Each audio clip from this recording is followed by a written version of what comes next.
السلام عليكم ورحمة الله وبركاته. أهلا وسهلا بمتابعينا الكرام، متابعين قناة الحياة الزراعية. أهلا وسهلا بيكم في يوم جديد ونبات جديد.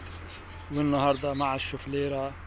الشوفليرة من النباتات القديمة جدا، يعني من زمان الزمان. يعني أنا طول عمري وأنا بشوفها في البيوت وفي الجناين وفي المناطق اللي فيها رطوبة. تحب الرطوبة، هي تحبش الحر الجامد، تحبش السقاية كتير. من النبات اللي سهل إكسارها، وليها 3 طرق ممكن نعمل لها إكسار بيها.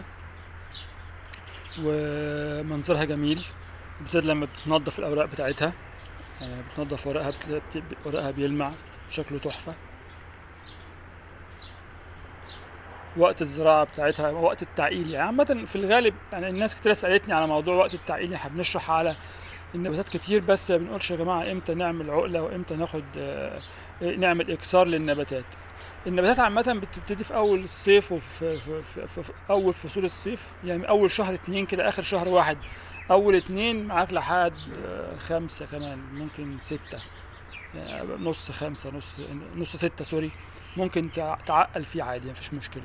النباتات، أغلبية النباتات يعني 90% منها في الشتاء ما ينفعش ان انت النبات اصلا هو عنده عامل سكون، يعني ما بينتجش. يعني انت تلاحظ في الشتاء، في الصيف تلاقي النبات ابتدى يخرج الخرج الجديد بتاعه زي كده، بيبقى نشط خلاص، هو شغال.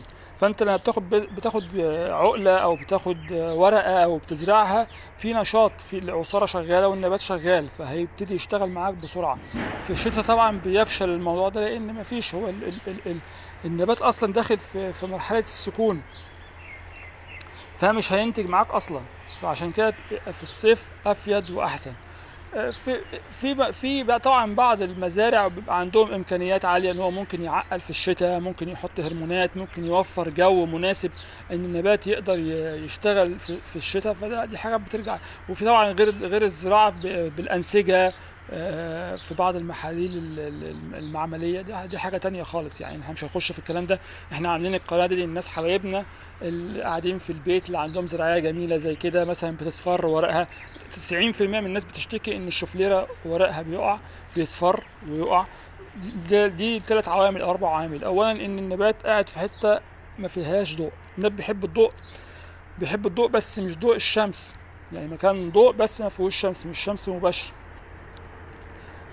بالذات الشوفليره الجولد، يعني انا لسه اقول لكم ان هي فيها نوعين، في الاخضر العاديه اللي زي كده، وفي الجولد اللي هي من ببرقشه ولونها مصفر شويه، زي كده يعني، مبيض يعني. فنرجع لموضوع الإضاءة. الإضاءة من الحاجات المهمة ومن الأسباب المهمة اللي بتخلي النبات ده بالذات يصفر وورقه يقع. السقية الكتير، كتر السقية للشوفليرة مضرة جدا جدا جدا على الشوفليرة. ما تسقيش الشوفليرة كتير، خلي دايما على طول أرضها يا دوبك بس من رطبه. تحط صباعك كده في قلب التربه تحس ان هي رطبه، مش مليانه ميه، ما بتخرش ميه. كنت بروح اعمل صيانات لناس عندهم نباتات في شركات وفي بيوت والكلام ده كله، واحط صباعي قبل طبعا ما بستلم الشغل عندهم، يعني احط صباعي في الزرعه، اوف، بتنز ميه ميه ميه، يعني كأنه كل يوم مثلا قاعد بيسقي فيها. فمن الحاجات اللي بتدمر الشوفليره الميه الكتير. ما تحطش ميه كتير. اضاءه كويسه بعيد عن الشمس.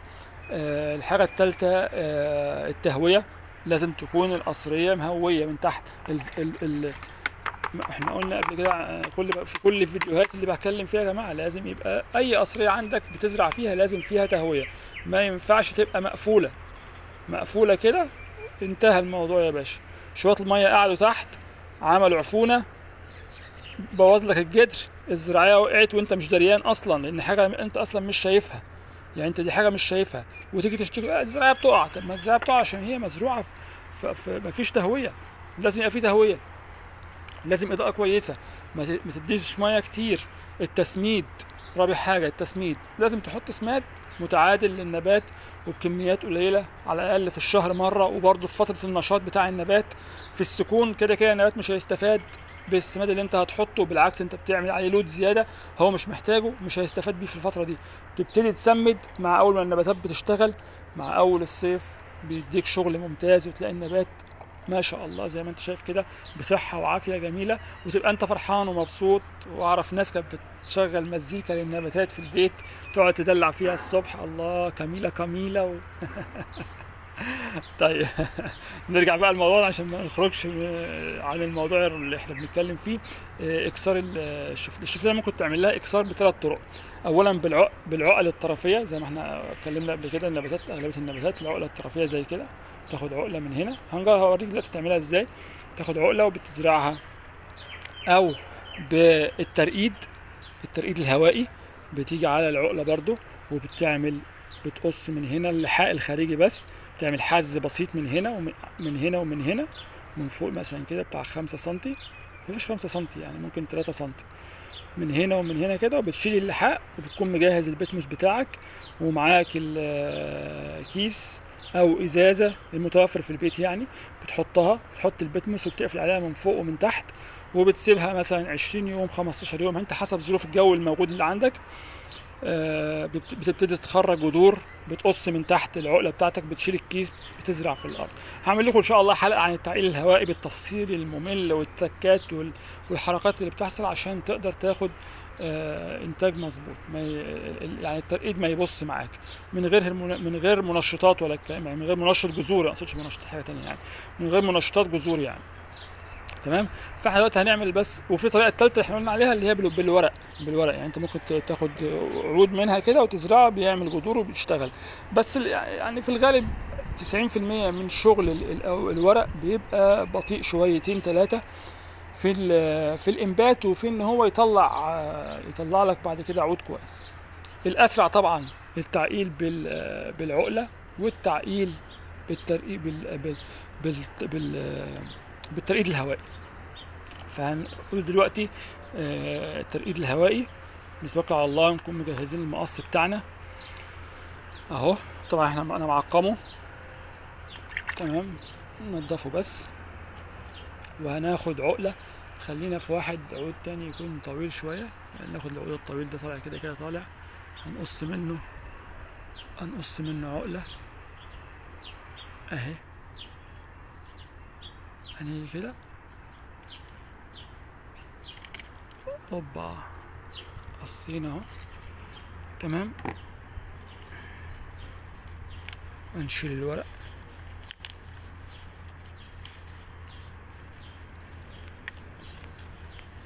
الشفليرة نبات جميل، بس يعني مش كل الناس بتعرف تحافظ عليه.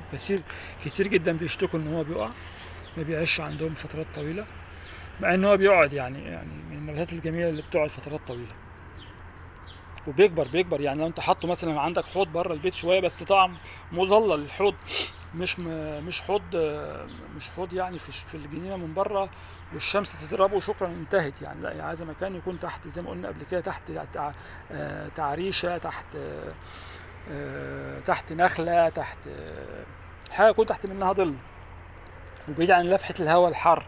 يعني ما تنفعش الفحه الهواء الحر، لفحه الهواء الحر باي يا معلم، سلمنا على الشوفليره. خلاص كده هنزرع. احنا قلنا طبعا الطريقه بتاعت انا بحب، انتوا عارفين انا بحب طبعا دي الاثاري، انا غسلها ومظبطها تمام. والفوم الزراعي انا بحطه في الميه برضو. بنقول بسم الله وبنعبي. طبعا انا حاطط رمله على البتموس يا جماعه، الرمله عشان تخفيف البتموس ما يبقاش تقيل فيعفن الايه، يخلي النبات يعفن.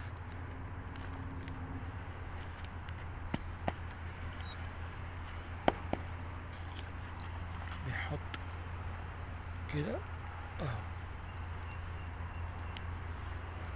تمام اهي كده، واحدة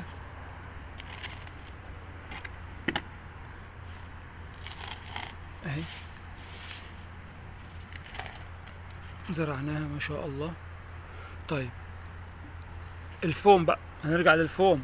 انا بحب ازرع في الفوم، شايفين دي اهي، انا زرعها في الفوم ما شاء الله، جميلة اهي، وجذورها زي الفل. وهي كمان هوريها لكم، شايفين ما شاء الله. بص، مجموع جذري متكامل، ما فيهوش مشاكل، مش طالع من جنب وجنب، لا، ممتازه. عشان بس في ناس بتقول يا جماعه انت بتزرع على طول، بتزرع في الفوم. انا بحب الفوم بصراحه، شغله ممتاز، مفيش بكتيريا، مفيش حاجه، زي الفل، وبيسرع النمو على فكره برضه، يعني حاجه بتطلع بسرعه. برضه الزراعه من الورق، انا زارع من الورق، بصوا شايفين اهي، دي ورقه اهي، وفي واحده تانية كنت زراعه برضه من الورق، راحت فين؟ اهي، اهي برضه شايفين جذورها، يعني هي برضه مطلعه جذور اهي، اهي، بص اهي، دي من الورق يا جماعه، دي ورقه واحده اهي، دي شوفليره ورقه واحده مجدره اهي. بس طبعا زي ما قلنا هي بس بتاخد وقت شويه على ما بتبتدي تشتغل، غير التعقيل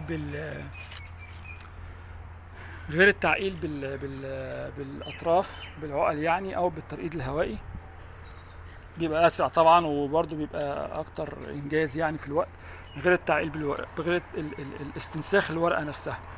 تمام.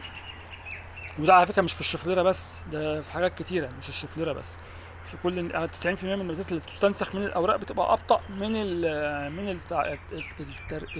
الاكسار بالعقله او الاكسار بالترقيد الهوائي. بس ما تنسوش تعملوا بقى يا جماعه شير للقناه او للفيديو، فعل زر الجرس عشان يجيلك كل جديد. يا رب اكون فدتكم. اشتركوا في القناه، وان شاء الله نعمل حلقات تانية احسن وحاجات تانية اقوى باذن الله، وتستفادوا اكتر من كده. والسلام عليكم ورحمه الله وبركاته.